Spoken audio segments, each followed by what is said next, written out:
ขอนอบน้อมแด่พ่อแม่ครูบาอาจารย์ขอเจริญสุขเจริญพรออกตนญาติโยมญาติธรรมทั้งหลาย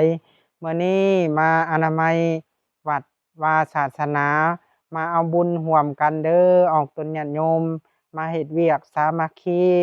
ร่วมนำพ่อแม่ครูบาอาจารย์เพิ่นนำพาออกตนญาติโยมอนามัยให้วัดวาศาสนาเพื่อเป็นแบบเป็นอย่างให้ชนรุ่นหลัง ให้ออกตนญาติโยมชาวหนุ่มชาวน้อยเนาะเพื่อให้เป็นแบบเป็นอย่างบ้านอื่นมาแต่เด็กแต่ไกลเพิ่นก็จะได้เห็นวัดว่าเฮาสะอาดวัดว่าเฮางามออกตนญาติอื่นเห็นก็เพิ่นก็เป็นหน้าเบิ่งหน้าเชื่อถือเนาะถ้าหากออกตนญาติโยมท่านใด